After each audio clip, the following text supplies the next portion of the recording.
Every night, the same time, the same terror. It started a few weeks ago, this strange, unexplainable feeling that something was terribly wrong. Before we begin, remember to subscribe to our channel and activate the bell so you don't miss anything. Now let's begin. Every night at exactly 3:15 a.m., Ava wakes up in a cold sweat, heart racing. It started a few weeks ago, this strange, unexplainable feeling that something was terribly wrong. At first, she thought it was just nightmares, remnants of stress from work. But soon, she realized it was much more than that. One night, as she lay in bed, unable to fall back asleep, Ava decided to investigate the source of her unease.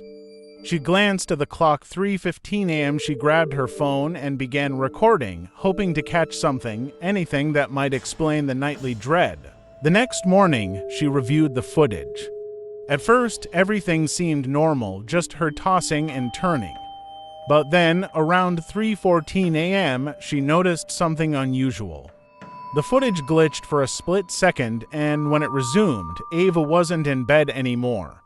Instead, the camera captured an empty room, except for a faint, shadowy figure standing by the window, staring out into the night. Her heart pounded as she watched the figure.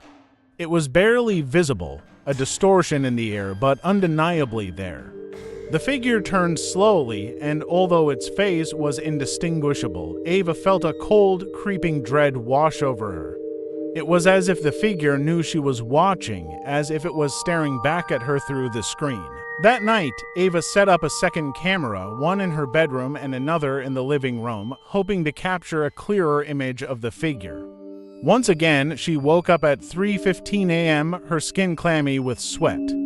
The next morning, she reviewed the footage, her heart heavy with anticipation. This time, the camera in her bedroom showed her sitting up in bed, eyes wide open but blank, as if in a trance. She watched in horror as she got out of bed, walked slowly to the living room, and stood by the window. The second camera confirmed Ava herself was the shadowy figure. But she had no memory of getting up, no recollection of standing there, staring out into the night. Panicked, she began to research sleepwalking and night terrors, trying to find a logical explanation. But nothing fit. She wasn't just sleepwalking, she was reliving something. Something terrible. Determined to get to the bottom of it, Ava stayed awake the following night, determined not to let the trance take over. But as the clock struck 3:15 a.m., her eyelids grew heavy, and no matter how hard she fought, she couldn't keep them open. She blacked out. When she woke up, it was morning. The cameras were off, the footage deleted.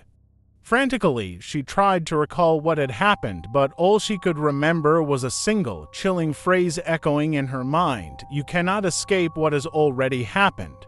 Desperate, she reached out to a paranormal investigator who listened intently as she recounted her experiences. After a long silence, the investigator explained that Ava was reliving a memory not of her own, but of someone who had died in that very apartment under mysterious circumstances. Every night at 3:15 a.m., the spirit was forcing her to relive its final moments. The investigator warned her that if she didn't find a way to break the cycle, the spirit might take her place permanently. Ava never slept again. What would you do if the past haunted your present? Thanks for staying with me. You can like the video and subscribe for more.